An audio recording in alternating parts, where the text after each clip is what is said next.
There is a secret language spoken on Wall Street, a dialect of numbers and filings that very few people ever take the time to learn.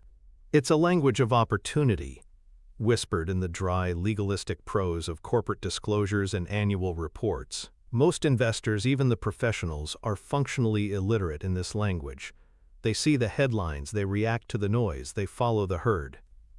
But for those who learn to read between the lines, to understand the grammar of value and the syntax of special situations, the market ceases to be a casino. It becomes a library filled with stories of hidden wealth, waiting to be discovered on a dusty shelf that everyone else has walked past. Today, we are going to learn one of the most powerful and consistently profitable words in that entire language: spin-off.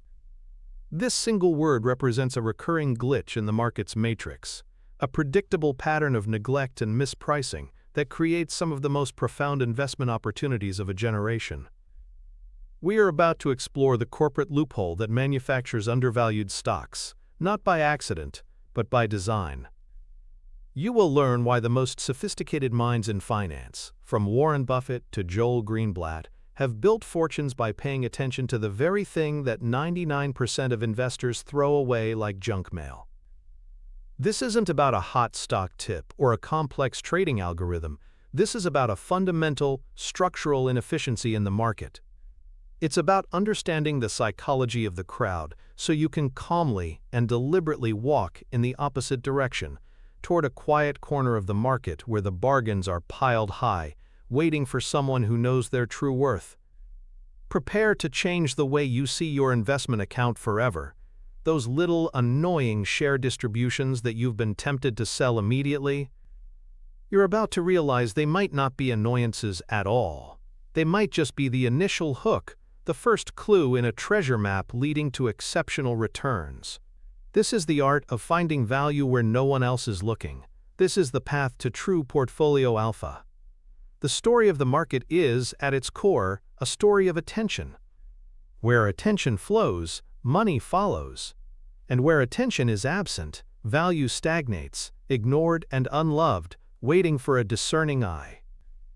The first and most critical pillar in understanding the immense opportunity in corporate spin-offs is to grasp the sheer, overwhelming power of institutional neglect. These are not just small oversights. They are structural, predictable, and financially devastating for those who are subject to them, while being incredibly lucrative for those who understand them. Spin-offs are, by their very nature, born into a world that is institutionally programmed to ignore them, to sell them, to treat them as an accounting rounding error rather than the seeds of a future corporate giant. This is the anatomy of neglect, and it is the fertile ground from which our opportunities grow. To truly feel the force of this neglect, we need to travel back to the late 1990s. A time when the corporate world was grappling with the rise of the internet and the unwinding of the conglomerate boom of previous decades. Our story centers on a company called General Instrument, a sprawling technology and communications equipment manufacturer. It was a classic old-world tech firm, involved in everything from cable television converters to semiconductor products. In 1997, in a move to streamline its operations and unlock shareholder value, General Instrument made a pivotal decision. It announced it would spin off its semiconductor and components businesses into two new, independent public companies. One of these was CommScope, which made coaxial cable for cable TV systems, and the other was a lesser-known entity focused on analog and mixed-signal semiconductors, which they named ON Semiconductor.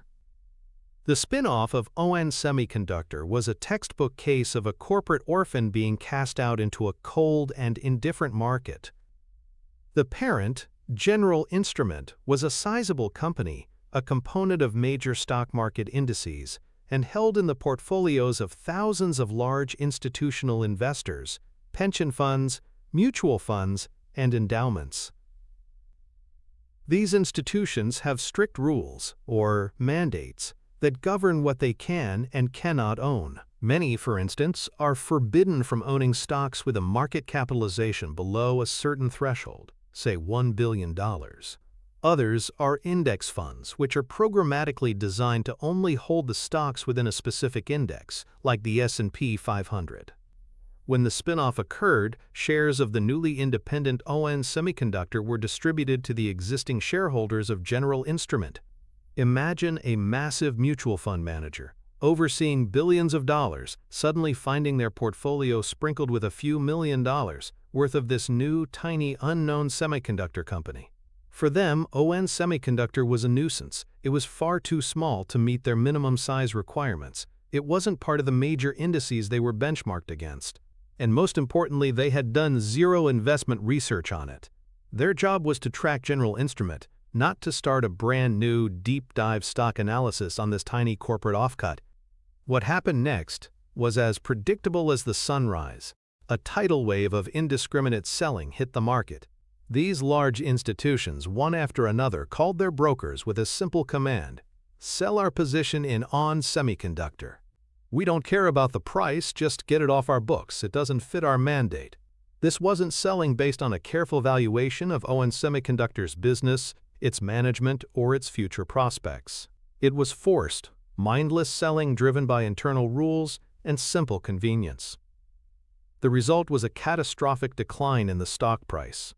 The stock, which had a tangible book value reflecting real assets and a viable business, began trading for a fraction of that value. It was being priced not as a going concern but as a corporate inconvenience to be disposed of.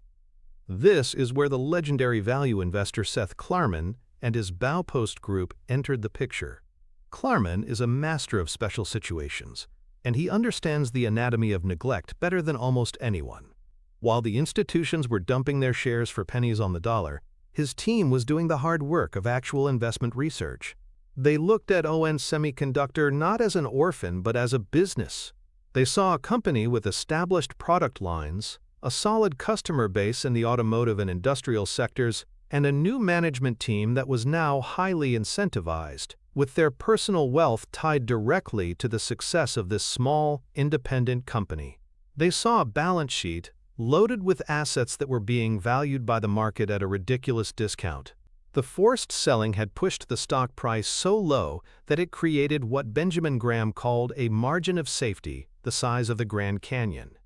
Klarman's fund began to accumulate a massive position, quietly buying the shares that the big institutions were so eager to discard. They weren't buying a story. They were buying assets and earnings power at a price that bore no resemblance to their intrinsic value. Over the next few years, the story played out exactly as the value investing playbook would suggest. Freed from its conglomerate parent, the new management at ON Semiconductor streamlined operations.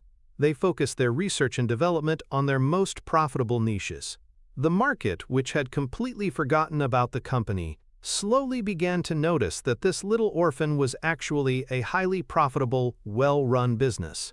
Analyst coverage began to trickle in. The stock, which had been left for dead, began a multi-year climb, ultimately delivering a spectacular multi-bagger return for Klarman and the few other investors who had the foresight to look for value in the discard pile. The very shares that were treated as worthless junk by the giants of wealth management became a cornerstone of immense portfolio alpha for those who understood the powerful, predictable psychology of neglect. The ON Semiconductor story is not an anomaly. It is a perfect illustration of a deep-seated psychological principle that governs so much of market behavior. The underlying force at play is a combination of what is known as the institutional imperative and a cognitive bias called mental accounting. These two forces intertwine to create the wave of indiscriminate selling that defines the initial life of so many corporate spin-offs.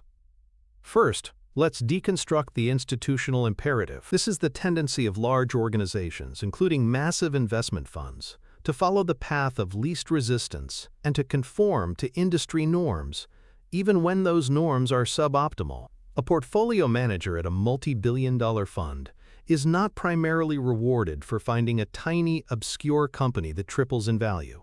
Why? Because the position size would be so small relative to the total fund that even a huge gain would barely move the needle on their overall performance.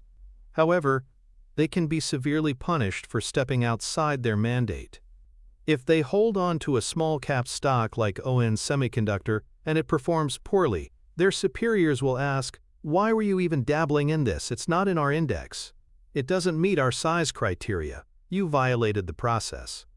The career risk of holding is far greater than the potential reward. Therefore, the safest, easiest, and most common decision is to sell immediately. It's a classic case of CYA, or cover your assets. This isn't investing, it's bureaucracy. And this bureaucratic impulse is what floods the market with supply, creating the initial price depression. Compounding this is the powerful cognitive bias of mental accounting, a concept pioneered by Nobel laureate Richard Thaler. Our brains don't treat all money as equal. We create different mental buckets for our finances. We have our serious investment bucket, our monthly budget bucket, and our windfall bucket. A tax refund or a small inheritance often gets mentally categorized in the windfall bucket, and as a result, we tend to spend it more freely or pay less attention to it. The shares received from a spin-off are the ultimate example of this. For an individual investor holding, say, 100 shares of the parent company, they might suddenly receive 10 shares of the new spin-off. It appears in their account almost like a dividend, a small, unexpected bonus. They didn't actively choose to buy it, they've done no research on it.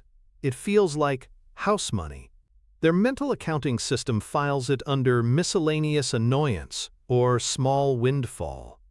The temptation to just sell it and clean up the portfolio is immense. They don't subject this decision to the same rigorous stock analysis they would if they were deploying new capital. They just want it gone. When you multiply this individual psychological tick by the millions of shareholders of a large parent company, you get a torrent of small-scale selling that complements the massive institutional dumping. It's a perfect storm of neglect. The institutions sell because it's too small and it's not their job.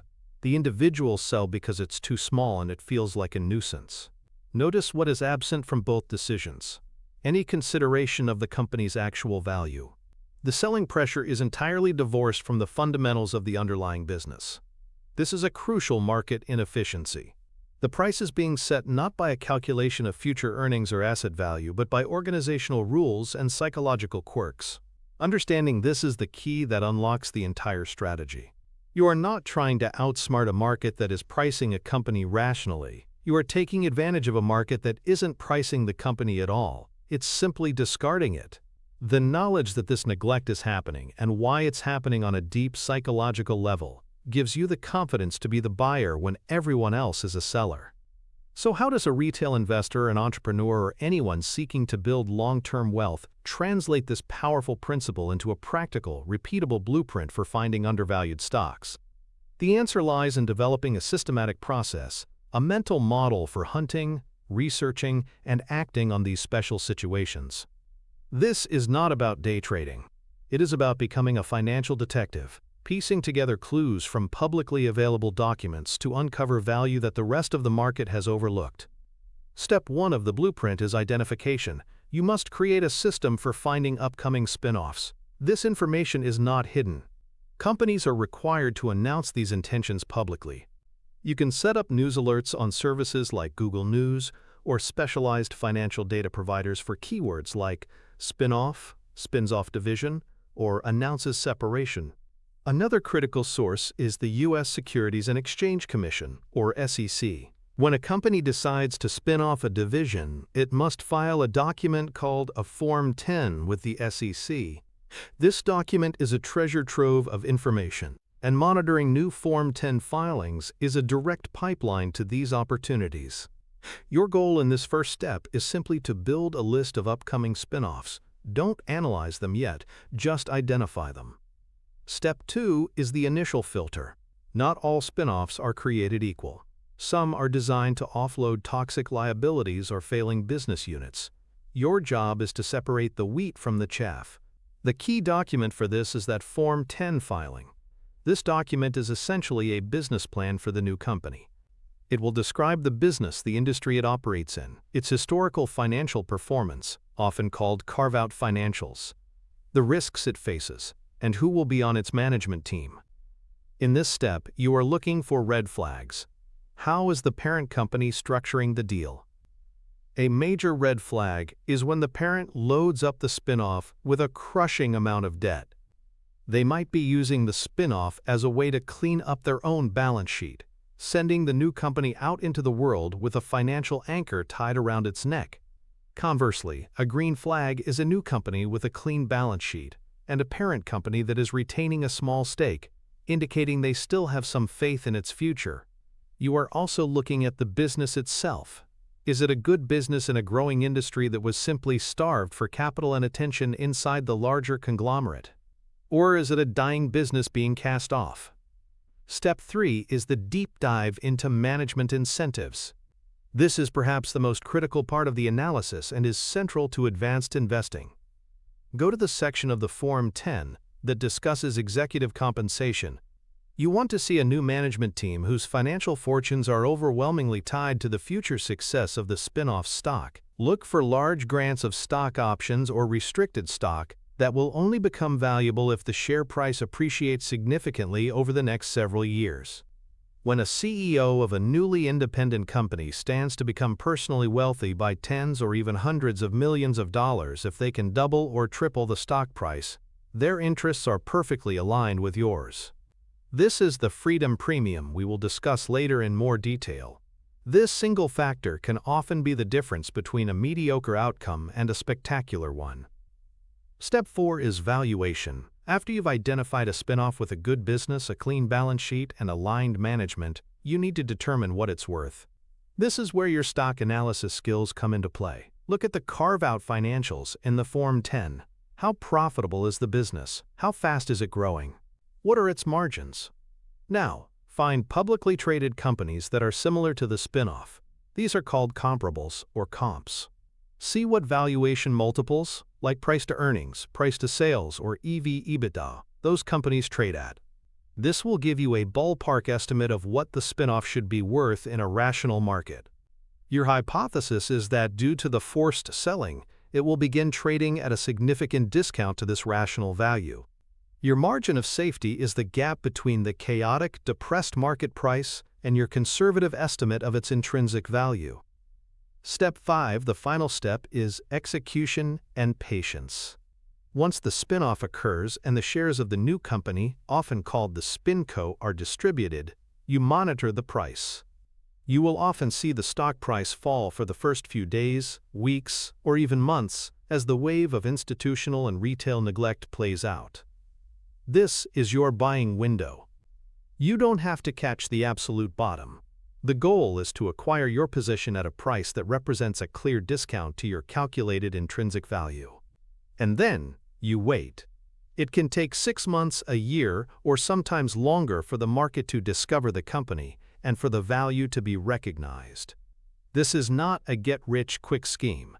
It is a methodical process of using corporate finance knowledge to exploit a market inefficiency. It is the purest form of value investing. To fully appreciate the wisdom of this approach, we must shine a harsh light on its opposite, the path taken by the 99%. This is the path of immediate reaction, of mental laziness, and of treating valuable information as an inconvenient distraction. It's a path paved with missed opportunities and is a direct consequence of ignoring the foundational principles of value investing. Let's construct a portrait of the typical investor, we'll call him Frank, who receives shares from a spin-off. Frank owns 100 shares of a large, well-known conglomerate, let's call it Global Corp, which he bought because a TV pundit recommended it. He's a passive investor. He checks his portfolio once a month and mostly hopes for the best. One morning, he logs into his brokerage account and sees a new position he doesn't recognize, 20 shares of something called Innovate Co., worth about $300 in total. He has no idea what Innovate Co. is. He didn't ask for it. His first thought is not, what is this new asset and what is its potential? His first thought is, this is messy. This clutters up my portfolio. I own Global Corp., not this weird little thing. Frank is now at a critical fork in the road of executive decision-making, though he doesn't realize it. The path of the 1% involves seeing this as a signal, a starting gun for a research project. The path of the 99%, Frank's path, is dictated by the desire for simplicity and the avoidance of mental effort. He clicks on the sell button. He might tell himself he's locking in a small gain or cleaning up the portfolio, but the truth is he's simply avoiding the work. He sells his 20 shares for $15 each, netting a quick $300 before fees. He feels a sense of relief, of having tidied up a loose end. He has just treated a lottery ticket, one with unusually good odds, like a crumpled receipt he found in his pocket. What Frank fails to understand is the cascade of errors behind his simple click. First, he has succumbed entirely to the quote, annoyance factor and mental accounting. He has not evaluated Innovate Co. as an investment on its own merits. He has treated it as transactional refuse from his real investment in Global Corp. Second, he has assumed the market is efficient. He sees the price of $15 per share and assumes that this is the correct price, a fair reflection of the company's value. He is completely oblivious to the dynamics of forced institutional selling that are artificially depressing that price. He is, in effect, selling his shares to Seth Klarman's protege, who has done the work and knows the shares are likely worth $30 or $40. Frank is willingly transferring wealth from himself to a more diligent investor. The consequences of this path can be staggering over a lifetime of investing. Let's imagine Innovate Co. was the real-life spin-off of PayPal from eBay, or Chipotle from McDonald's, or Adient from Johnson Controls. Frank's seemingly harmless $300 transaction was, in reality, the forfeiture of a potential $3,000, $15,000, or even more over the subsequent years. And this is not a one-time mistake. Large companies are always refining their portfolios, meaning this scenario will repeat itself over and over again. The investor who follows the path of the 99% consistently throws away these opportunities, systematically underperforming and ensuring they will never achieve true financial freedom. They are stuck in a cycle of reacting to the market instead of anticipating its inefficiencies. They are playing checkers while the special situations investor is playing chess, thinking several moves ahead. The antithesis of our strategy is not a complex opposing theory. It is simply the default setting of the human brain, to take the easy way out, to follow the crowd, and to mistake absence of information for absence of value. It is a costly and entirely avoidable mistake. The principles we've discussed, institutional neglect, mental accounting, the value of diligent research, are not just abstract theories. They have a direct, tangible, and often dramatic impact on the financial statements of a company and the returns within your investment portfolio.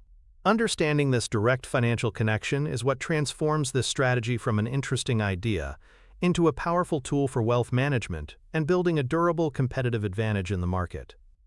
First, let's consider the balance sheet.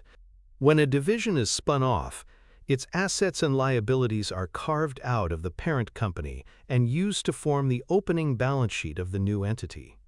This is where the detective work begins. Because of the forced selling, the market capitalization, the stock price multiplied by the number of shares of the newly formed company, can often fall to absurdly low levels.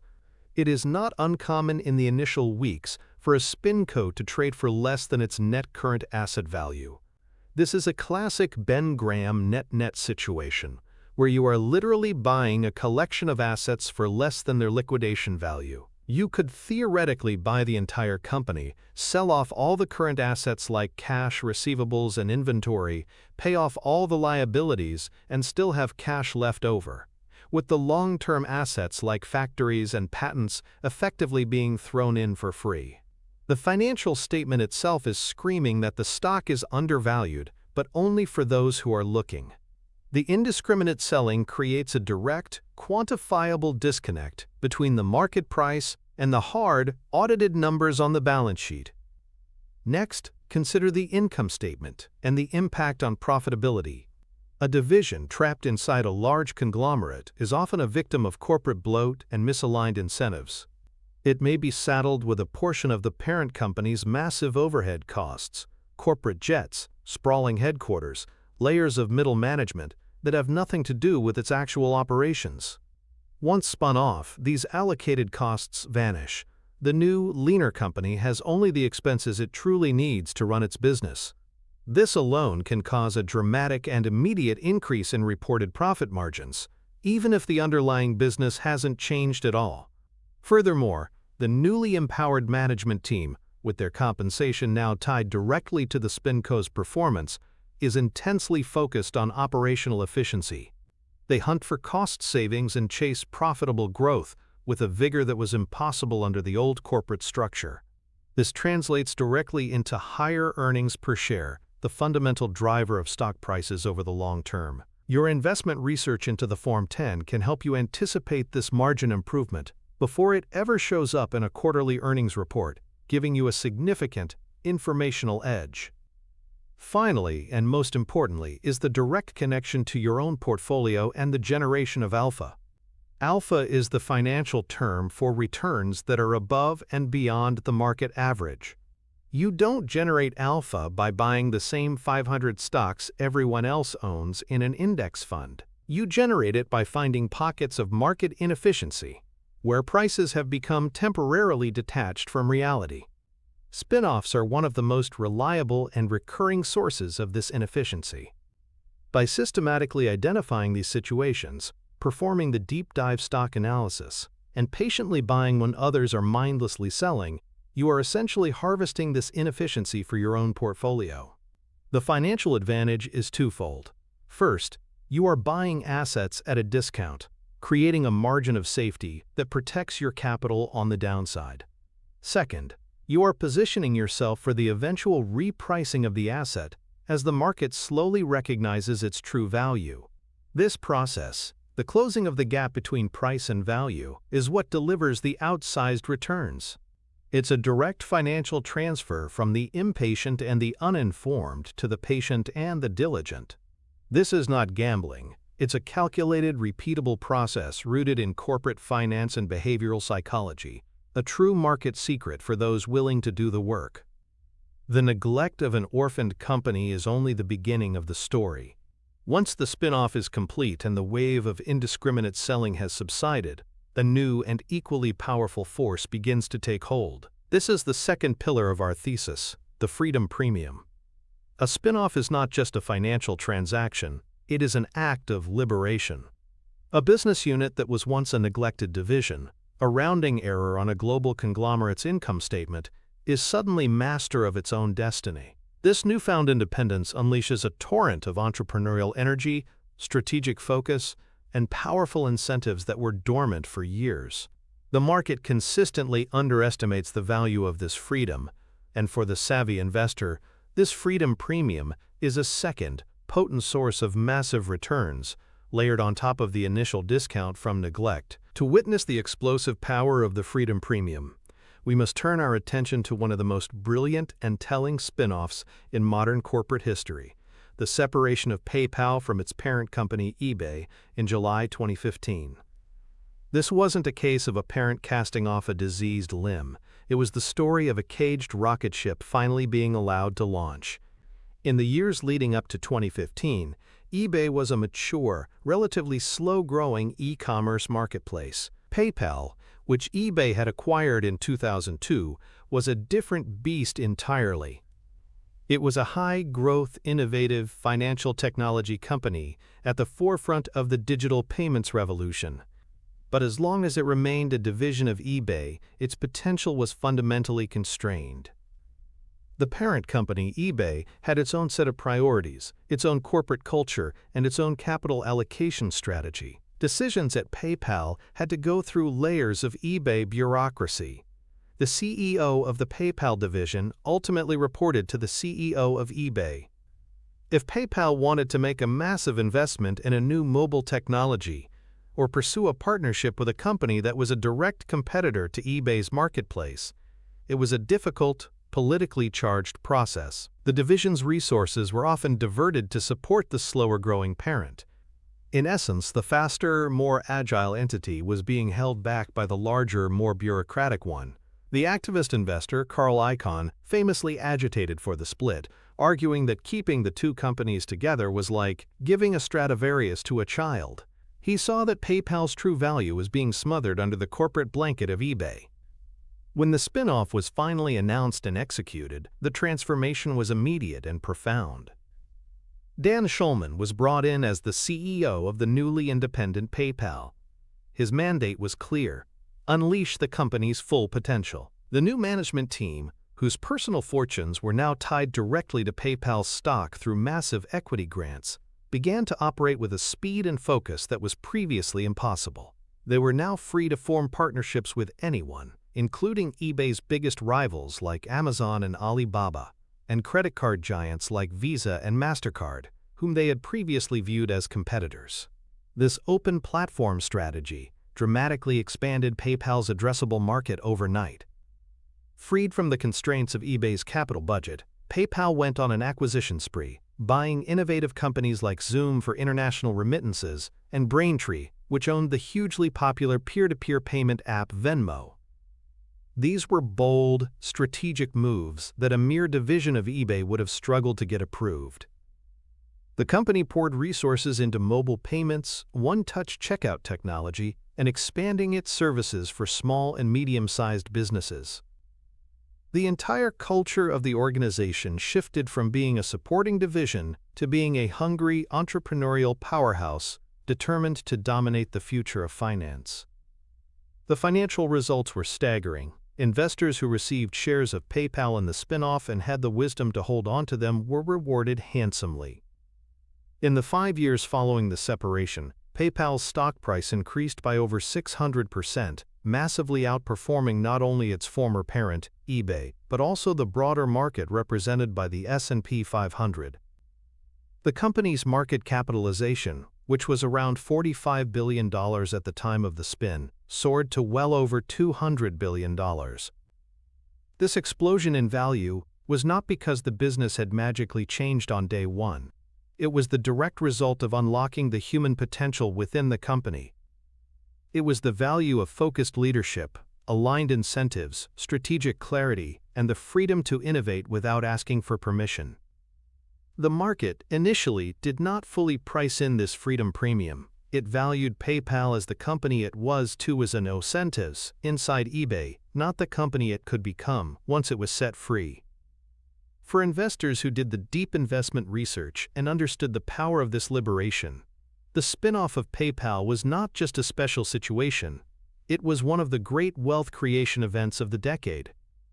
The dramatic success of PayPal post-spin-off is a powerful narrative, but it's driven by a fundamental principle of human nature and economics: the principal-agent problem. This concept is one of the cornerstones of corporate finance and explains why the freedom premium is such a reliable source of value. It describes the inherent conflict of interest that arises when one party, the agent, in this case the management of a division, is expected to act in the best interests of another party, the principal, the shareholders of the parent company. Inside a massive conglomerate, the manager of a division is an agent several times removed from the ultimate principal. Their career progression, their bonus, their very survival depends on pleasing their direct superiors within the corporate hierarchy, not necessarily on maximizing the long-term intrinsic value of their specific division. Their primary goal might be to meet a quarterly budget number handed down from corporate, avoid making waves, and ensure their division doesn't cause any problems for the parent company's CEO. They are incentivized to be caretakers, not entrepreneurs. They might have a brilliant idea for a new product that requires a large, upfront investment and won't pay off for 5 years. But will they risk their annual bonus by proposing a project that will hurt short-term profits? Unlikely. The corporate structure systematically discourages long-term thinking and bold risk-taking at the divisional level. The spin-off shatters this dysfunctional relationship. Suddenly, the divisional manager becomes the CEO of a new independent company. The principal is no longer a boss down the hall. It is the collective of shareholders who own the new stock, including the CEO themselves. Their incentives are now radically and beautifully aligned. The single most effective way for them to increase their own personal wealth is to increase the long-term value of the company's shares. This is where incentive-caused bias, a term popularized by Charlie Munger, comes into play. Munger famously said, "Show me the incentive and I will show you the outcome." When you give a talented management team a focused mission and tie their compensation overwhelmingly to the stock's performance, their behavior changes dramatically. The cerebral shift is profound. The CEO is no longer thinking, "How do I please my boss at Global Corp?" They are thinking, "How do I beat my competitors? How do I allocate our capital to generate the highest possible return for my fellow owners? How do we build an organization that will dominate this industry for the next 20 years?" This change in mindset cascades through the entire organization. Employees who may have felt like cogs in a giant machine now feel a sense of ownership and purpose. They are part of a focused, agile team where their contributions have a visible impact. The company can now create its own distinct culture, tailored to its specific industry, rather than conforming to the broader, often ill-fitting culture of the parent. A fast-moving tech business is no longer shackled by the slow, bureaucratic culture of a 100-year-old industrial manufacturer. This cultural and psychological liberation is the engine of the Freedom Premium. It transforms a sleepy corporate division into a dynamic, value-creating enterprise. As an investor, you are not just buying a collection of assets, you are betting on the immense power of unleashed human potential. Harnessing the Freedom Premium requires a specific mental model, a blueprint that goes beyond simply identifying a spin-off and looks deeply into the qualitative factors that drive post-separation success. This is about assessing the potential for a corporate transformation before it happens. The first step of this blueprint is what we'll call the misfit analysis. Before a spin-off is even announced, you can often spot the candidates. Look for large, diversified companies and ask yourself, which of these divisions doesn't belong? A classic misfit is a high-growth, high-tech business trapped inside a slow-growth industrial company. Their business models, capital needs, and corporate cultures are fundamentally different. Another misfit is a bad business from a public relations standpoint, like tobacco or firearms, paired with a good consumer products business.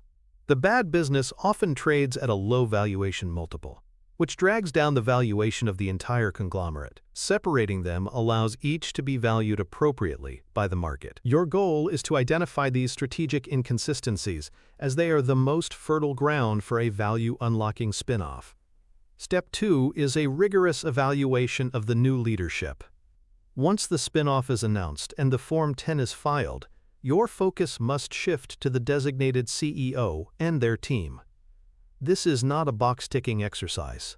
You need to become a student of management quality. Read the CEO's biography.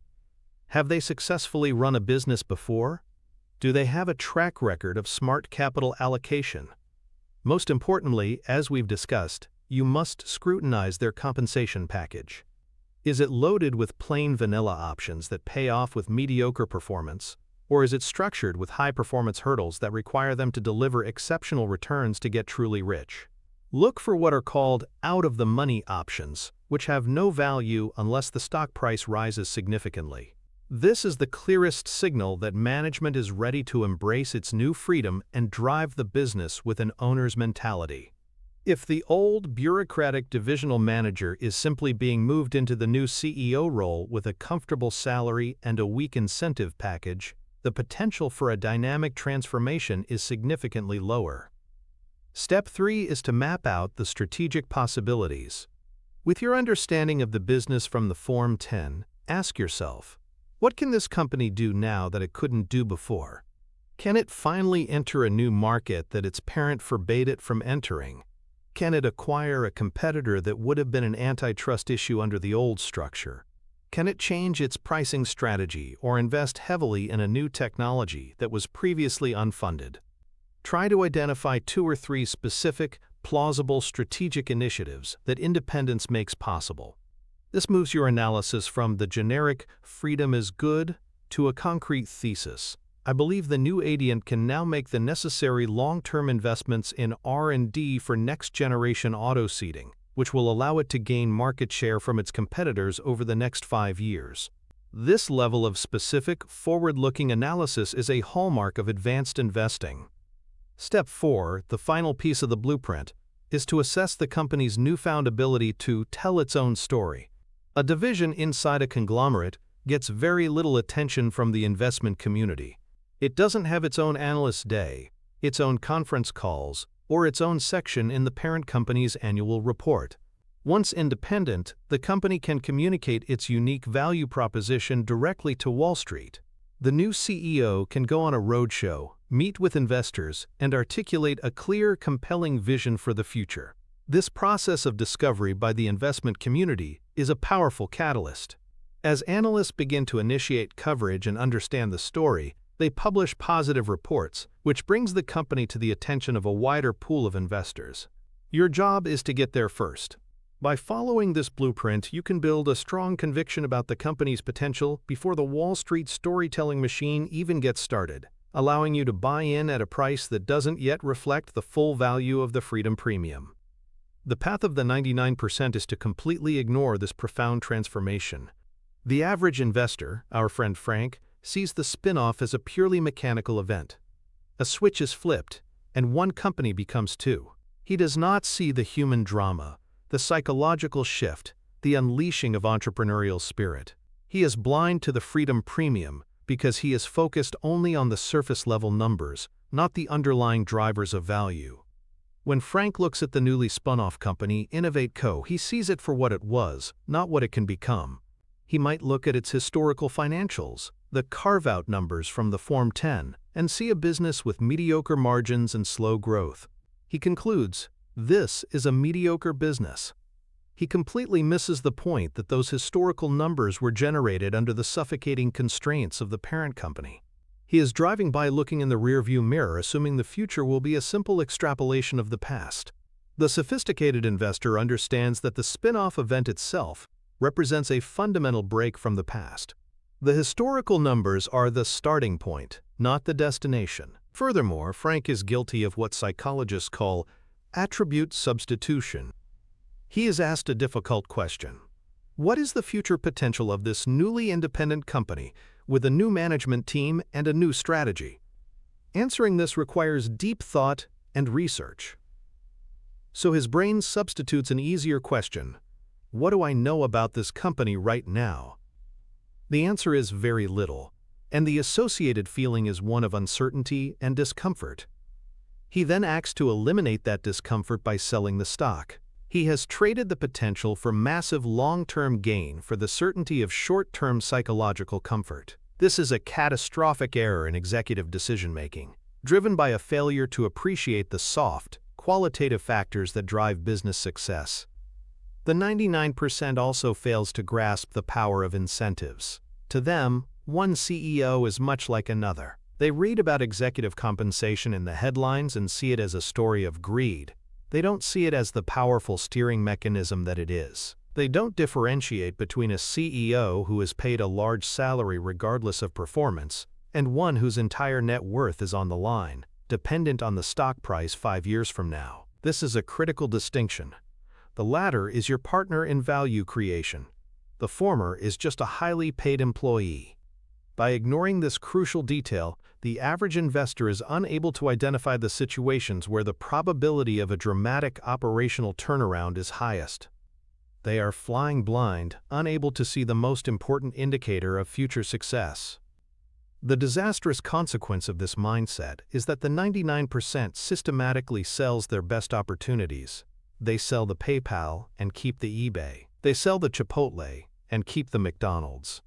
They do this because the parent company is familiar, comfortable, and well understood. The spin-off is new, uncertain, and requires work to understand.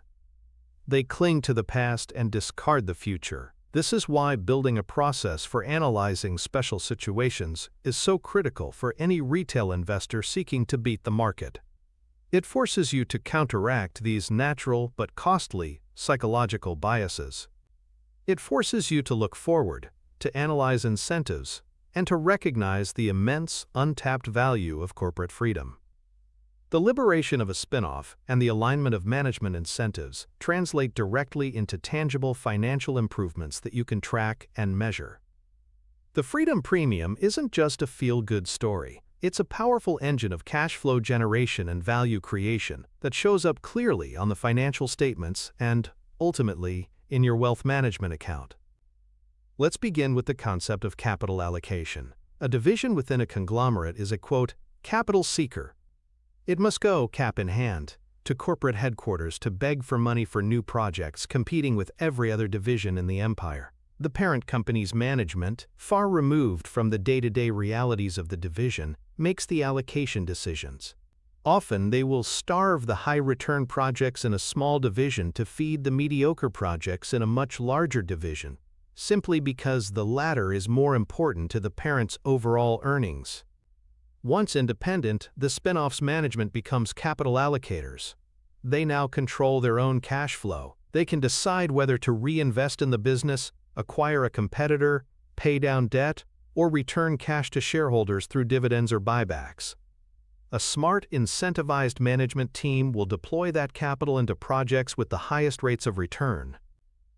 This improved capital allocation efficiency is a massive, direct driver of long-term value. On the financial statements, you'll see this in metrics like return on invested capital, ROIC.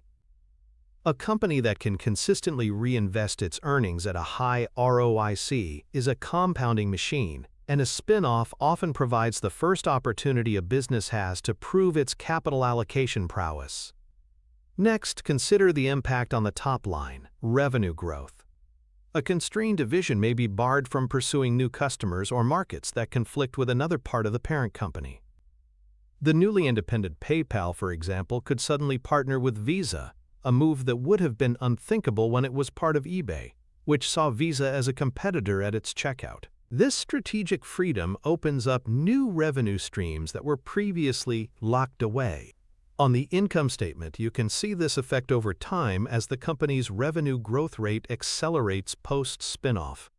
An investor who did their homework and identified these potential new markets in their initial research can have the confidence to hold the stock, knowing that these growth catalysts are likely to materialize. Finally, the Freedom Premium has a powerful effect on the company's valuation multiple. The market pays a higher price for clarity, focus, and growth. A messy conglomerate often trades at a conglomerate discount because investors struggle to understand and value its disparate parts. By spinning off a division, the market can now value the new company as a pure play in its specific industry. If it's a high-growth tech business, it will start to attract a high-growth tech valuation multiple, a higher PE ratio, for instance. This re-rating by the market can be a huge source of returns for early investors.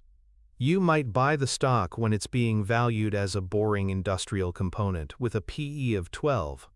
A year later, as the market recognizes its growth and focus, it might be re-rated as a specialty technology company with a PE of 25. Even if the underlying earnings haven't changed, your shares have more than doubled in value. This expansion of the valuation multiple is the financial market's direct acknowledgement of the Freedom Premium. It is the reward you get for seeing the company for what it could become, long before the rest of Wall Street catches on. By combining the initial discount from neglect with the long-term tailwind of the Freedom Premium, you have a two-stage rocket for generating exceptional portfolio alpha. We have established why spin-offs are ignored and why their newfound freedom is so valuable, but this knowledge is useless without a practical method for exploiting it. The third pillar of our strategy moves from the why to the how. This is the pillar of information arbitrage. Arbitrage, in its classic sense, means a risk-free profit. While no investment is truly risk-free, information arbitrage is the closest you can get.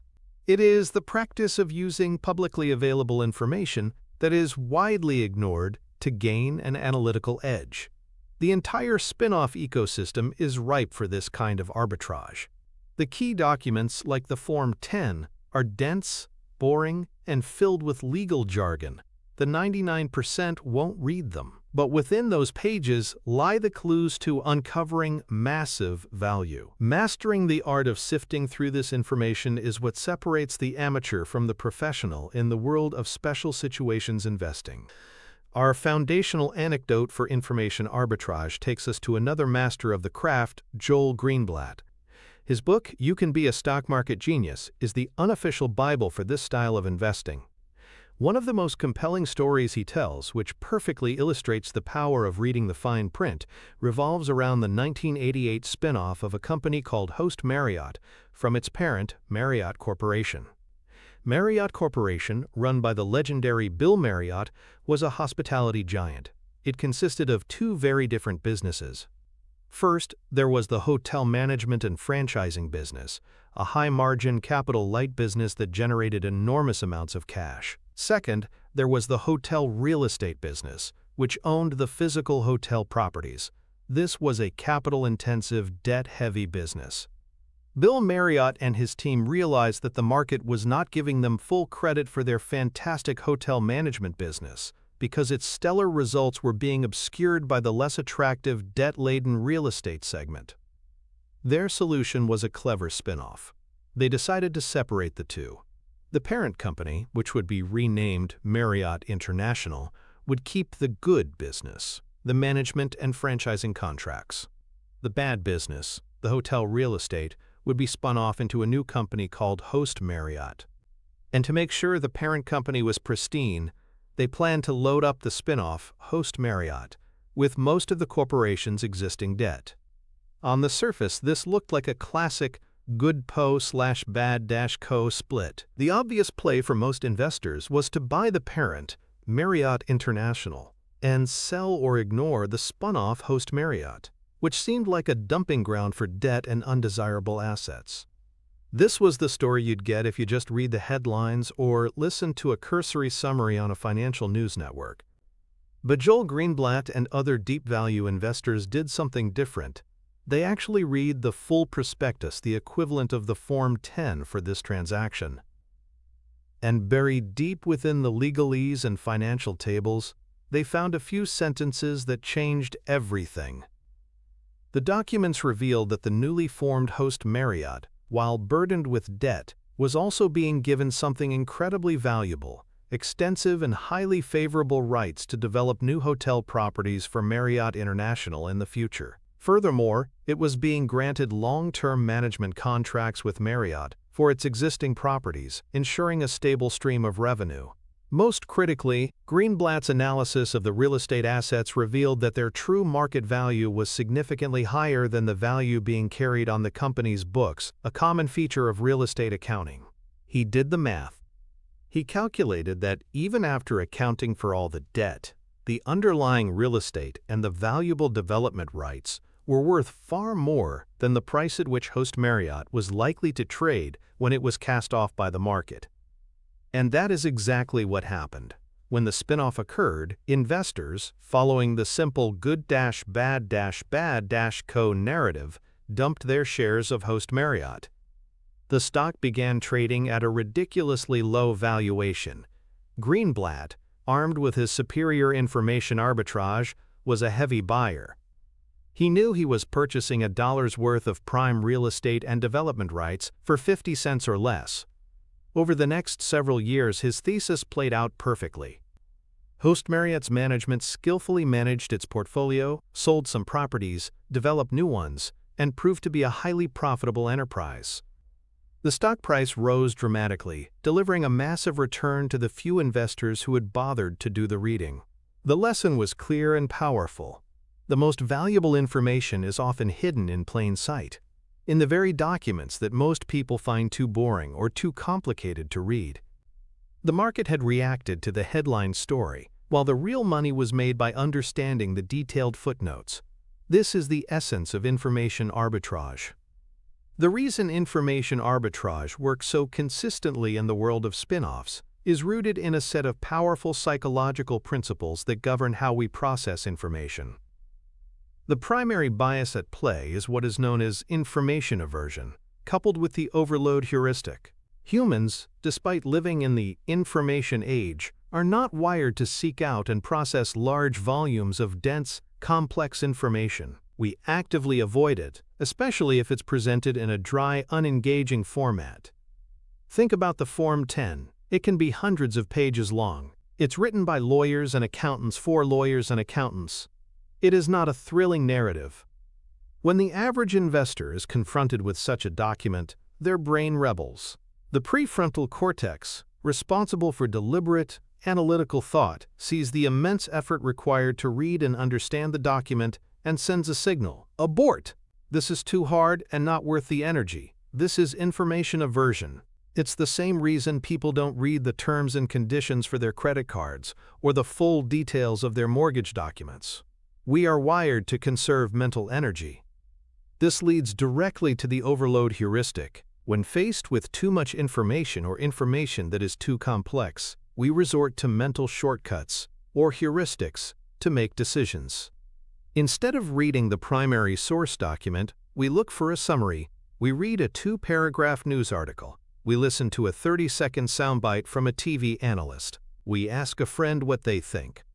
We are substituting a simplified second-hand narrative for the complex reality. In the Host Marriott example, the easy heuristic was, debt is bad, so Host Marriott is bad. It's a simple, clean story that requires no effort to digest. But as we saw, it was completely wrong. The market is dominated by investors using these shortcuts. They are making multi-million-dollar decisions based on the equivalent of a movie trailer instead of reading the book. The investor who is willing to override this natural tendency to embrace the complexity and do the work gains an almost unfair advantage. They are operating with a more detailed and accurate map of reality than their competitors. This is not about having some secret, inside information. The Form 10 is a public document available to anyone with an internet connection. The arbitrage opportunity exists because of a widespread psychological unwillingness to engage with the material. It's an arbitrage on diligence. By simply doing the reading that others refuse to do, you can spot the hidden assets, the undervalued contracts, and the skewed incentive structures that the rest of the market will only discover months or years later, after the price has already gone up. Your edge comes not from being smarter, but from being more thorough and disciplined in overcoming your own brain's natural laziness. So let's build the blueprint for becoming an effective information arbitrager. This is the practical, step-by-step mental model for dissecting a Form 10 and extracting market-beating insights. Treat this as your personal stock analysis checklist for any spin-off situation. Step 1. Download the document and get oriented. Go to the SEC's EDGAR database online, search for the parent company, and find the Form 10 filing related to the spin-off. Don't be intimidated by its size. Your first job is just to understand its structure. Skim the table of contents. You'll see key sections like the business, risk factors, management's discussion and analysis of financial condition, MD&A, the financial statements themselves, and executive compensation. Knowing the layout is half the battle. Step 2. Read the business section with a critical eye. The company will describe what it does. Your job is to translate the corporate jargon into plain English. What do they actually sell? Who are their customers? Who are their main competitors? What is their competitive advantage, or moat? Try to summarize the business in a single paragraph, as if you were explaining it to a friend. If you can't do that, you don't understand it well enough. This section is also where you look for hidden assets, like valuable real estate or patents that might be understated on the balance sheet, just as in the Host Marriott case. Step 3. Become a pessimist and read the risk factors section. Management is legally required to list everything that could possibly go wrong. Most of it is boilerplate legal language, but sometimes you find gold. They might reveal a heavy reliance on a single customer, a vulnerability to a specific commodity price, or pending litigation. Your goal here is not to be scared off, but to understand the key risks. Can you quantify them? Are they manageable? Does the potential reward justify these risks? A great business with manageable risks that the market is blowing out of proportion can be a fantastic opportunity. Step 4. Dive into the numbers in the MD&A and the financial statements. This is where most people give up, but it's where the real information arbitrage happens. Look at the historical carve-out financials. Are revenues growing, shrinking, or flat? What are the gross and operating margins? Are they better or worse than their direct competitors? Pay special attention to the pro forma financial statements. These are adjusted financials that show what the company's results would have looked like if it had been independent during the historical period.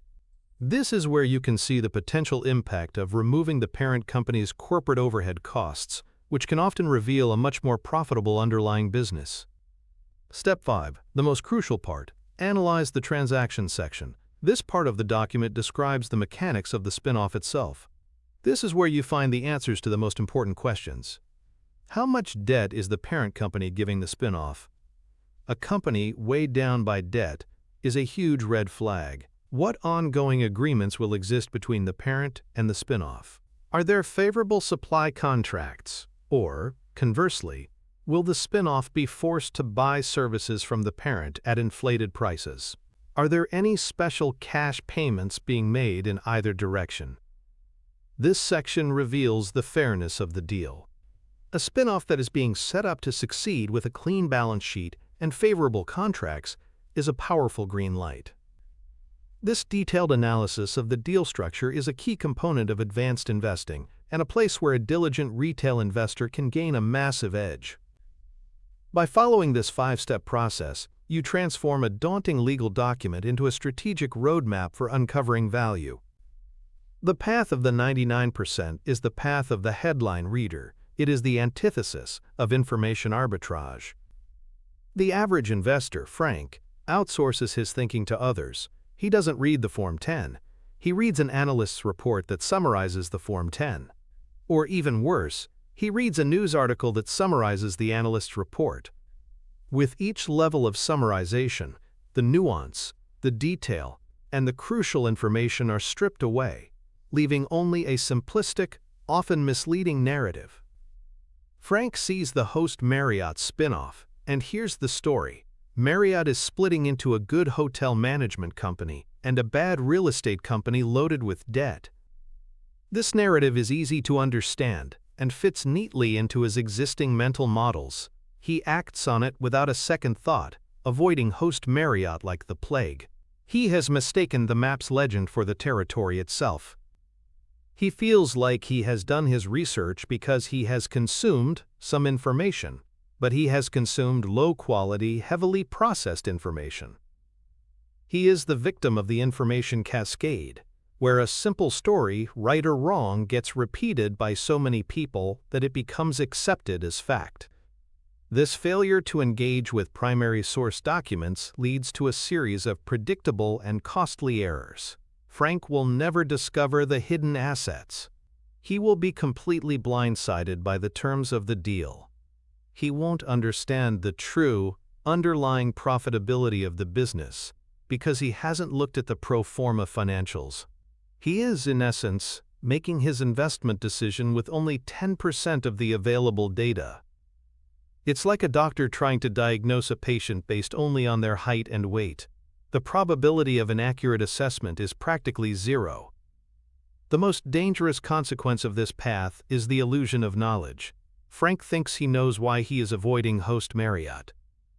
He can articulate the good-bad-co story. This gives him a false sense of confidence and prevents him from seeking out disconfirming evidence. The true information arbitrageur, on the other hand, operates from a position of humility. They start with the assumption that the simple story is likely incomplete or wrong, and they use the primary documents to build their own, more robust understanding of reality. The path of the 99% is intellectually lazy, and in the world of investing, intellectual laziness is an expensive luxury. It guarantees that you will always be a step behind the diligent minority, selling when they are buying, and wondering why your portfolio never seems to benefit from these incredible market secrets. The practice of information arbitrage has a direct and quantifiable financial connection to your investment returns. It's not just about being right, It's about being right when almost everyone else is wrong, and understanding the financial magnitude of that divergence. First, let's connect it to the balance sheet. By reading the Form 10, you can construct a more accurate picture of the company's assets and liabilities than what is immediately obvious. In the case of Host Marriott, the book value of its real estate assets significantly understated their true market value. An investor who simply looked at the reported book value would see a company with a lot of debt and modest assets.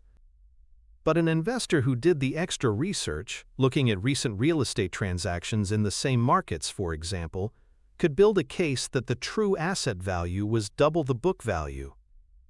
This means the company's real leverage was much lower than it appeared, and its net asset value was much higher. This analytical work allows you to see a financially strong company where others see a teetering house of cards, a classic setup for finding deeply undervalued stocks. Second, consider the income statement. Your deep dive into the MD&A and the pro forma statements allows you to model the company's future earning power with greater accuracy. Let's say the carve-out financials show an operating margin of 5%, but your analysis of the pro forma numbers reveals that after eliminating the parent's corporate overhead allocation, the margin would have been 10%. And your qualitative analysis of the new management's incentives suggests they can likely find another 2% in operational efficiencies. You can now build an earnings model that projects a future operating margin of 12%, not 5%. This is a massive difference.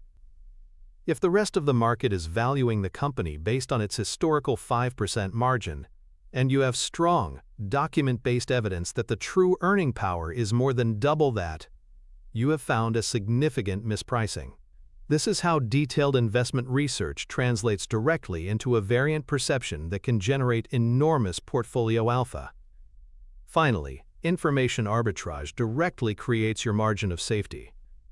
Benjamin Graham's central concept is that you should only buy a stock when its market price is significantly below your conservative estimate of its intrinsic value. The gap between the price and the value is your margin of safety. Without diligent primary source research, your calculation of intrinsic value is just a guess. It's based on the same superficial information everyone else has. But when you have built your intrinsic value estimate from the ground up, using insights gleaned from a thorough reading of the Form 10, your estimate is more robust and reliable.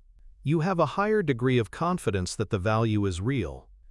This allows you to invest with conviction when prices are falling and the market is panicking, because your anchor is not the fluctuating stock price, but your own well-researched calculation of the business's true worth.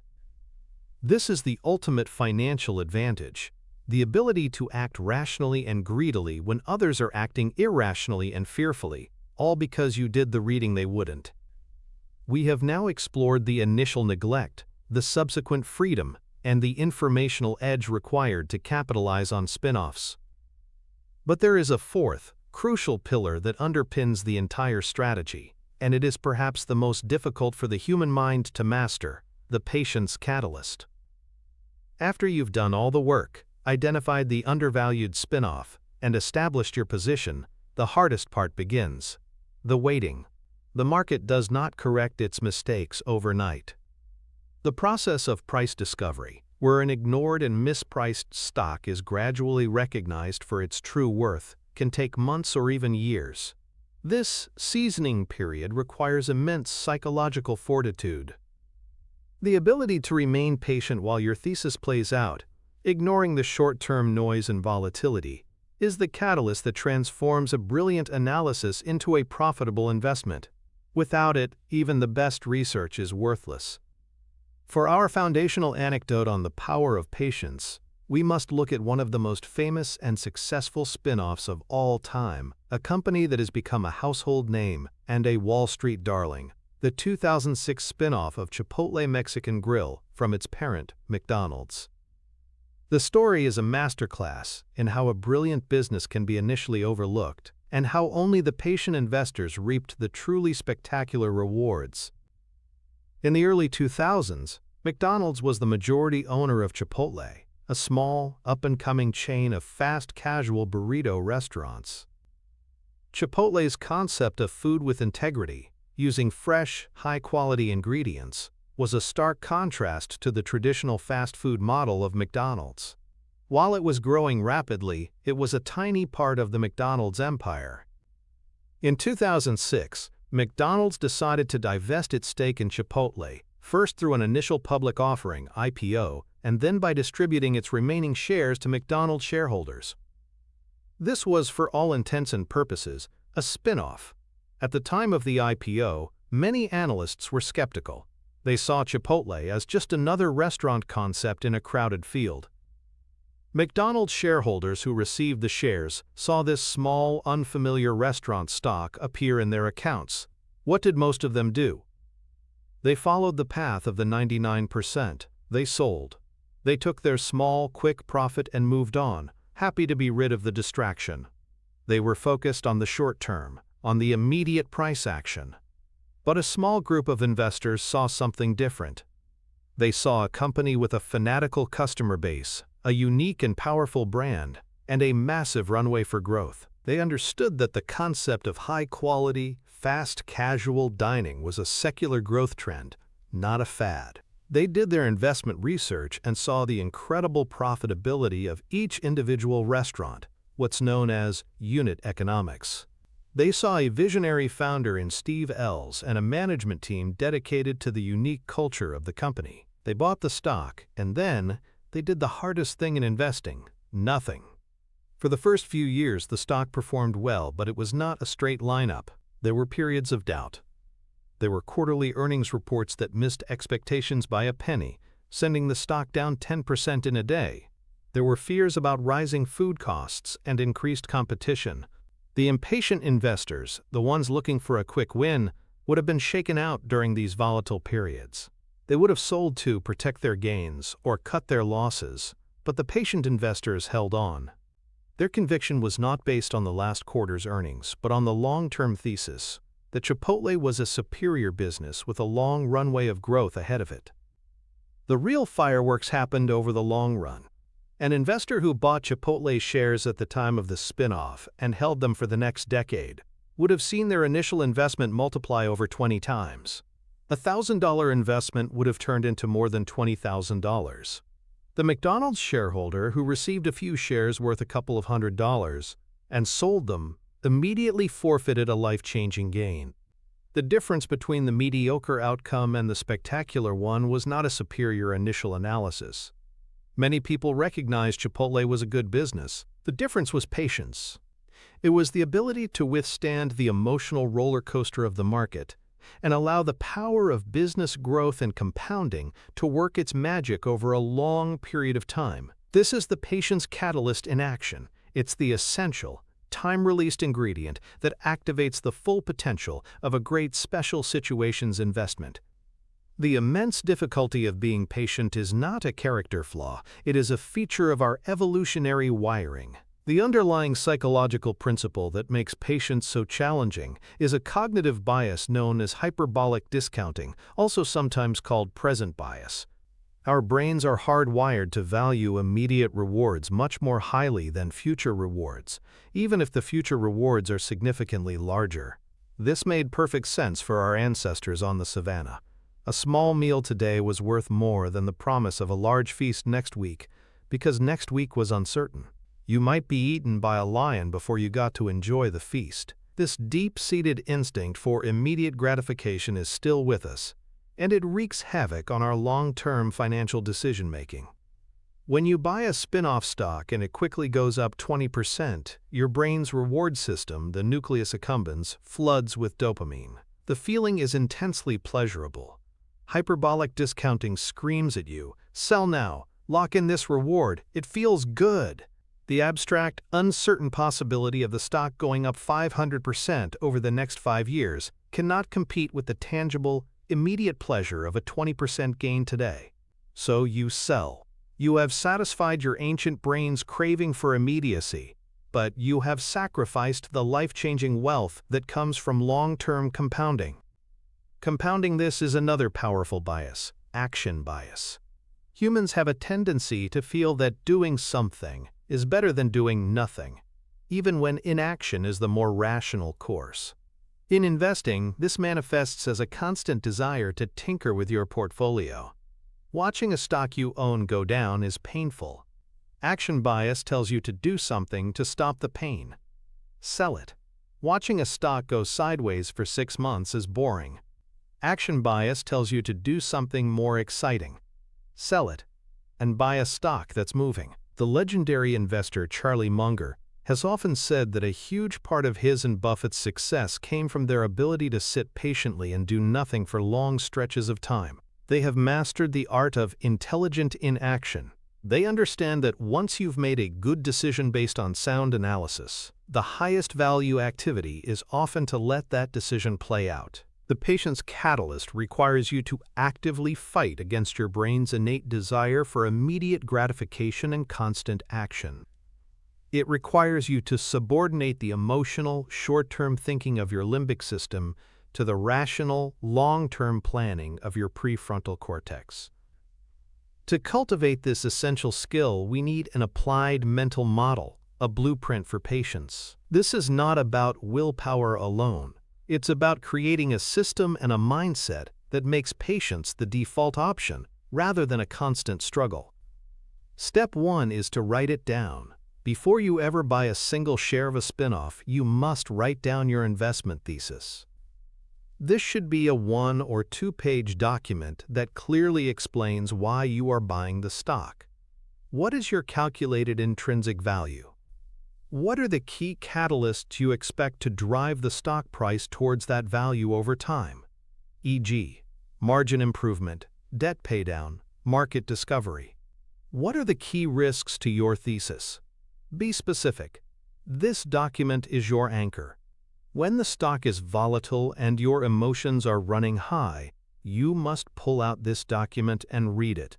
The question is not, how does the stock price make me feel today?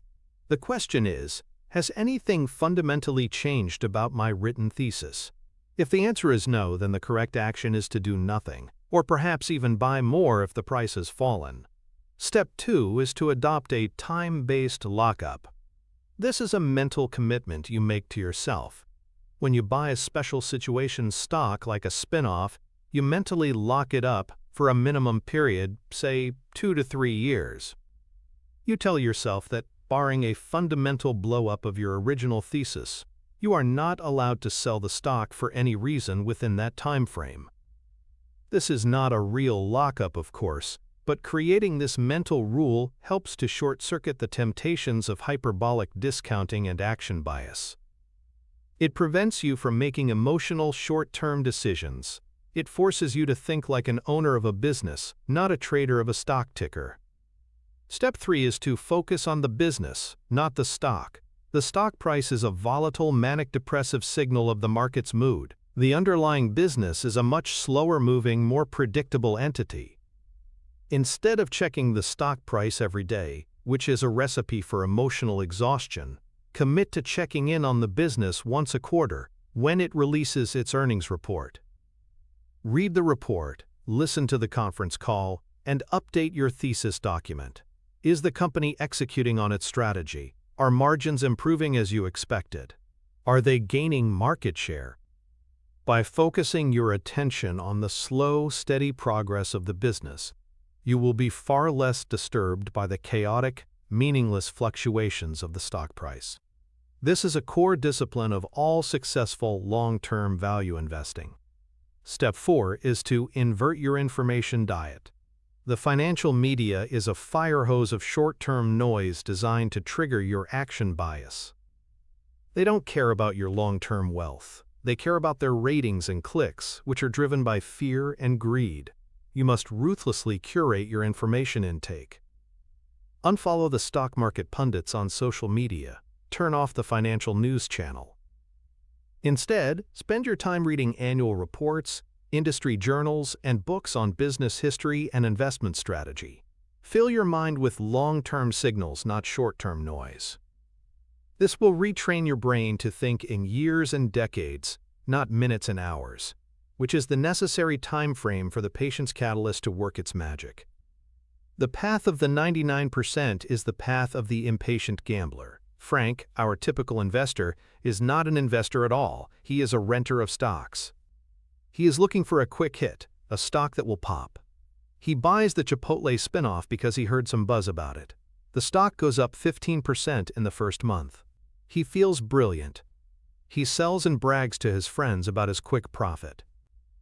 He has just sold a winning lottery ticket for a fraction of its ultimate payout value because he craves the immediate gratification of being right. Alternatively, imagine the stock goes down 10% in the first month due to some market noise. Frank panics. He has no written thesis, no anchor of intrinsic value. His only data point is the negative price movement. His brain screams, "Danger! Loss!"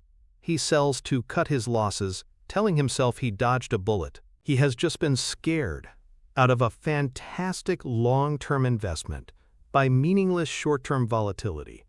In both scenarios, his lack of patience ensures that he will never capture the massive returns that are available to the long-term owner.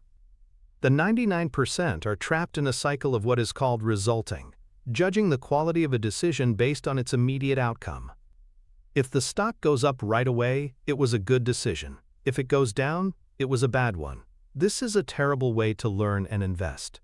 A good decision can have a poor short-term outcome, and a bad decision, like buying a lottery ticket, can have a good one. The sophisticated investor judges their decisions based on the quality of the process and the analysis that went into them, not the random noise of the next few weeks or months. They know that a sound process repeated over time will lead to excellent results, even if individual outcomes are lumpy. The path of the 99% is to be a slave to the market's whims. The path of the patient investor is to be a master of their own process and emotions, allowing them to benefit from the market's inevitable, but often delayed, recognition of value. The financial connection of the patience catalyst is the most profound of all, as it is the mechanism that allows the power of compounding to be fully unleashed within your portfolio. Compounding, which Albert Einstein supposedly called the eighth wonder of the world, is the process of generating earnings on an asset's reinvested earnings. Its effects are modest in the short term but miraculous over the long term. Patience is the key that unlocks that miracle. Consider the direct financial impact on your returns. Let's say you identify a spinoff that you believe is worth $50 per share, and you are able to buy it for $20 during the initial period of neglect. A year later, the stock has risen to $35. The impatient investor sells, booking a very respectable 75% gain. They feel great. The patient investor, whose thesis remains intact, does nothing. Over the next 4 years, the business continues to execute, earnings grow, and the stock price eventually reaches and surpasses their initial intrinsic value estimate, hitting $100 per share. The patient investor has now realized a 400% gain. The financial difference is enormous, and it came entirely from the act of waiting. Furthermore, patience has a huge impact on two of the biggest drags on portfolio performance: taxes and transaction costs. The impatient investor who sells after 1 year will pay short-term capital gains taxes on their profit, which, in the United States, are taxed at the same high rates as ordinary income. The patient investor who holds for more than a year pays the much lower long-term capital gains tax rate. This difference alone can add tens or even hundreds of thousands of dollars to your net worth over a lifetime of investing. Every time you sell a stock, you are also paying a commission to your broker. While these costs have come down, frequent trading creates a constant, low-level drain on your returns. The patient, low-turnover investor minimizes these costs, allowing more of their money to stay invested and compounding for them. The ultimate financial connection is this: patience transforms your relationship with volatility. For the short-term trader, volatility is risk. For the long-term, patient, value-oriented investor, volatility is opportunity. When the price of a great business that you understand well drops for no good reason, it is not a threat, it is a gift. Patience, anchored by a strong, well-researched thesis, gives you the emotional fortitude to buy more of the company when it goes on sale. This act of buying during periods of pessimism is one of the single most powerful ways to generate extraordinary, market-beating returns. It is an advantage that is unavailable to the impatient, who are always selling into the panic. Patience is not a passive act of waiting. It is an active, strategic decision to let your well-researched edge play out over the only time frame that truly matters, the long term. We have now assembled a powerful toolkit. We know to look for neglect, to value freedom, to use information arbitrage, and to practice patience. But there is one final, often overlooked pillar that completes the strategic framework for mastering spin-offs. This is the parent company paradox. Most investors, when analyzing a spin-off, focus all their attention on the new, exciting company being created, the spinco. They ignore the company being left behind, the parent co. This is a mistake. Often, the act of spinning off a division can be just as transformative, if not more so, for the parent company itself. The surgery to remove a limb can sometimes be the very thing that saves the life of the patient. Understanding this paradox opens up a second, parallel stream of potential opportunities from a single corporate event. The perfect anecdote to illustrate the parent company paradox is the 2012 separation of Abbott Laboratories and ABB. Abbott Labs was a massive, diversified healthcare giant. It had a stable but slower-growing business in medical devices, diagnostic equipment, and nutritional products like Ensure. It also had a high-growth, high-risk, but enormously profitable proprietary drug business, with the blockbuster arthritis drug Humira as its crown jewel. For years, the market struggled with how to value Abbott. Should it be valued as a steady, reliable medical device company, or as a high-growth, but more volatile pharmaceutical company? The result was that it traded at a blended, discounted valuation that didn't fully reflect the value of either business. The company's leadership, in a brilliant strategic move, decided to solve this problem by splitting the company in two. The diversified, more stable businesses would remain in the parent company, the new Abbott Laboratories. The high-growth, research-based pharmaceutical business would be spun off into a new entity called ABB. On the surface, all the excitement was around ABB. It had the blockbuster drug, the high-growth prospects, and the sexy pipeline of new potential drugs. Many investors who received shares in both companies likely sold their boring Abbott Labs shares to buy more of the exciting ABB. But savvy investors who understood the parent company paradox took a closer look at the company left behind. What they saw was a business that was suddenly much cleaner, much more focused, and much more appealing to a different, more conservative class of investor. The new Abbott Labs was no longer subject to the wild swings of drug patent cliffs and clinical trial failures. It was now a pure-play medical device and diagnostics company with incredibly stable, recurring revenues. Its growth was not as spectacular as AbbVie's, but it was far more predictable. This new clarity and focus was a huge plus. Furthermore, the management of the new Abbott could now allocate capital with a singular purpose: to be the best medical device and diagnostics company in the world. They no longer had to compete for capital with the resource-hungry pharmaceutical division. They could invest in their own R&D, make targeted acquisitions in their own field, and return capital to shareholders through a steady, growing dividend. The company attracted a new base of investors: pension funds, retirees, dividend growth investors, who had previously avoided the old Abbott because of its pharmaceutical risk. This new demand for the stock, combined with the company's improved operational focus, led to a fantastic outcome.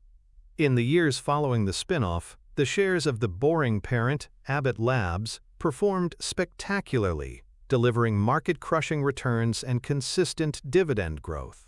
While ABB also performed well, investors who had ignored the parent company missed out on a quiet, low-risk compounding machine. The paradox was complete.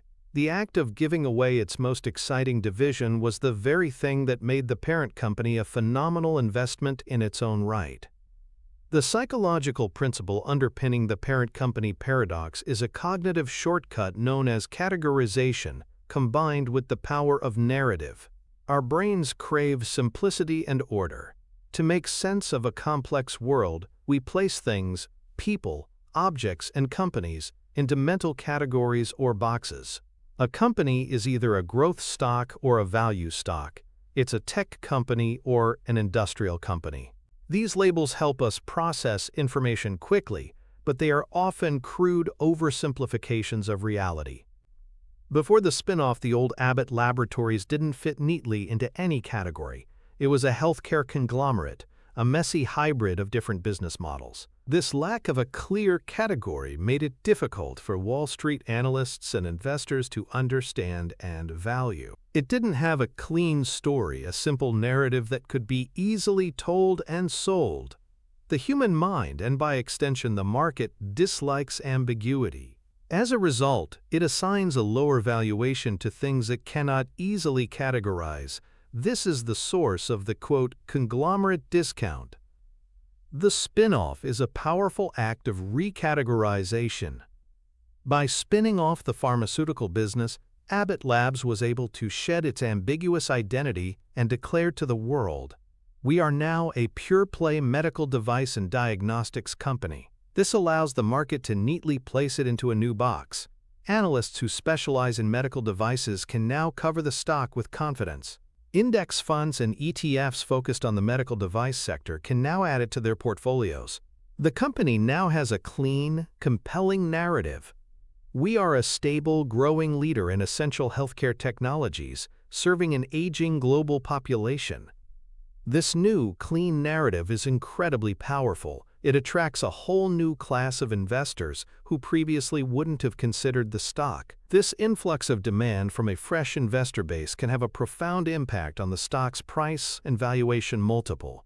The paradox works because the market is not just a cold calculating machine. It is a storytelling machine. The company that can create the simplest, clearest, and most compelling story often wins the valuation game. The spin-off is one of the most effective tools a company has to edit its own story, to remove the confusing subplots and present a clean, powerful narrative to the investment community.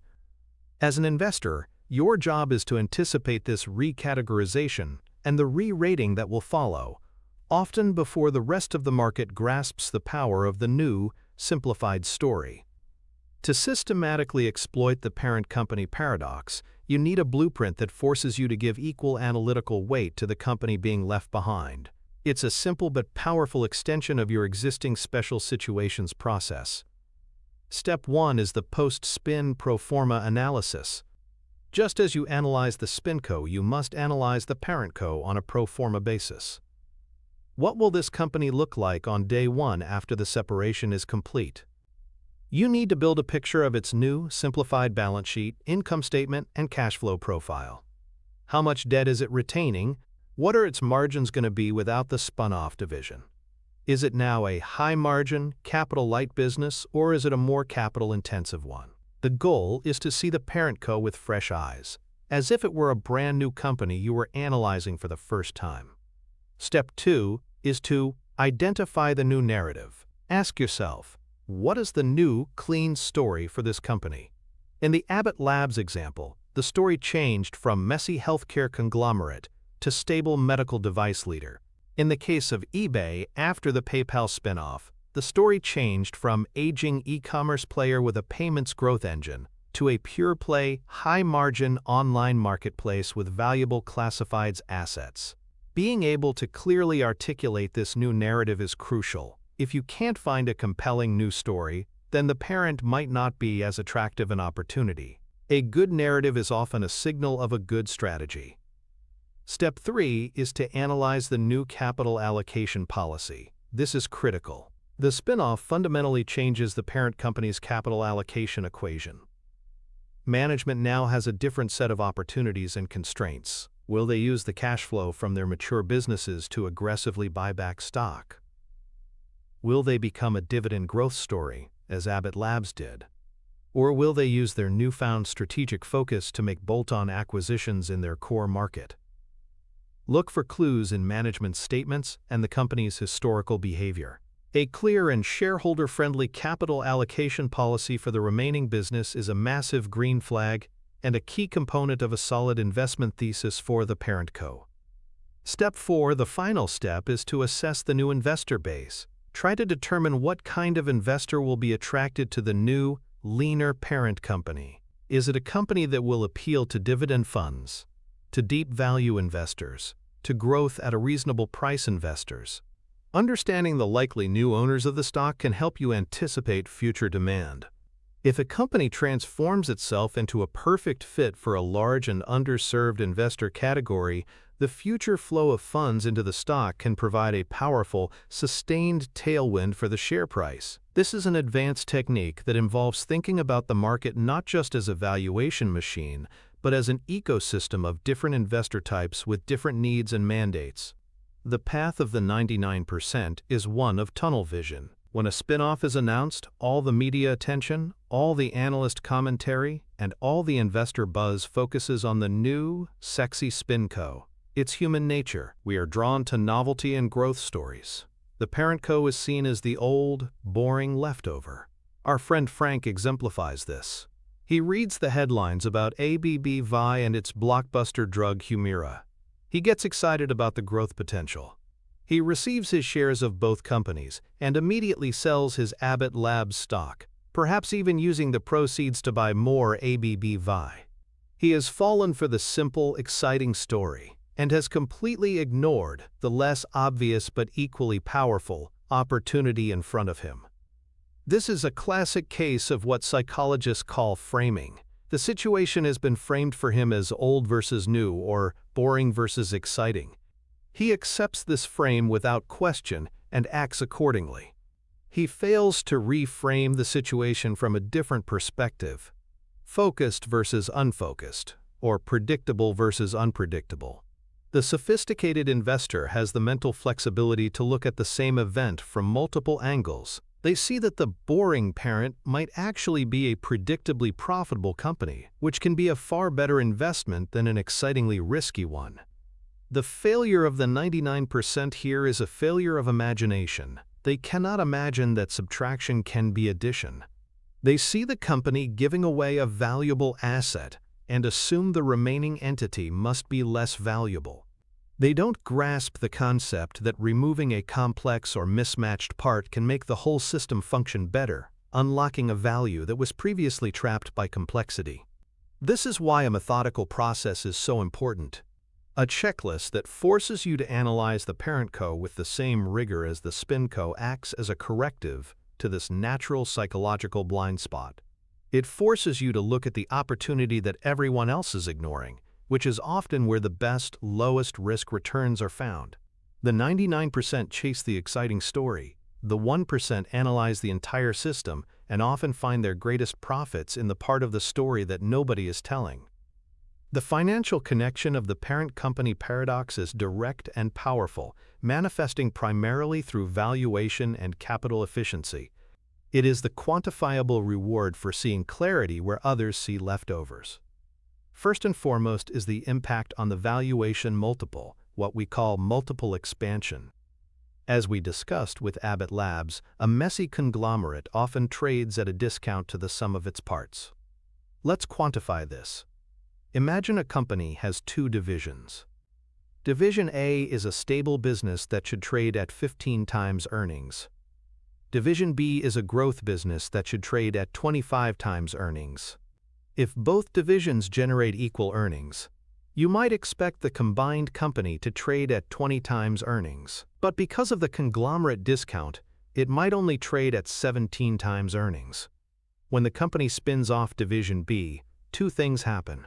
Division B, the SpinCo, can now trade at its appropriate 25 times earnings multiple. But crucially, Division A, the parent co, can now also trade at its appropriate 15 times earnings multiple, up from the blended 17 it was implicitly getting before, or even higher as it attracts a dedicated investor base. This re-rating of the parent company's stock is a pure financial gain for shareholders. It's not driven by an increase in earnings, but by the market's improved perception and understanding of the business. This is a direct financial benefit of creating a cleaner corporate structure and narrative. Second is the improvement in capital efficiency, which shows up in metrics like return on equity (ROE) and return on invested capital (ROIC). By removing a division with different capital needs, the parent company can now manage its balance sheet and investments with much greater focus. They can shed assets that were only needed to support the spun-off division, leading to a smaller asset base.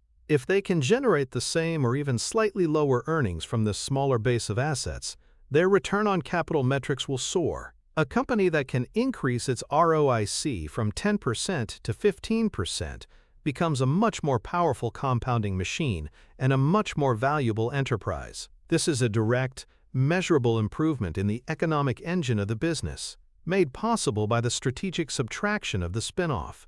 It's a clear demonstration of how getting smaller can sometimes make you financially stronger and, for the shareholders, much, much richer. You have made it to the end of a deep and intensive journey. You have invested your time and your focus, and that investment has just equipped you with one of the most powerful and enduring mental models in the world of finance. You now possess a blueprint for seeing what 99% of investors cannot.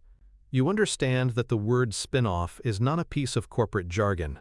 It is a flashing green light, a signal of profound, predictable, and exploitable market inefficiency. You have learned to see institutional neglect not as a sign of weakness, but as the source of a bargain.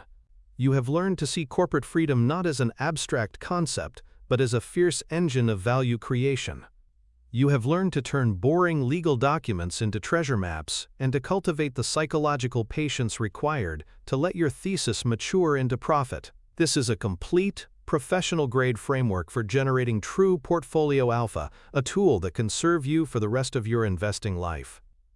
But now, you stand at a crucial crossroads. Mastering this single powerful model is an incredible achievement. However, the world's greatest investors, the Warren Buffetts and the Seth Klarmans, do not rely on a single model.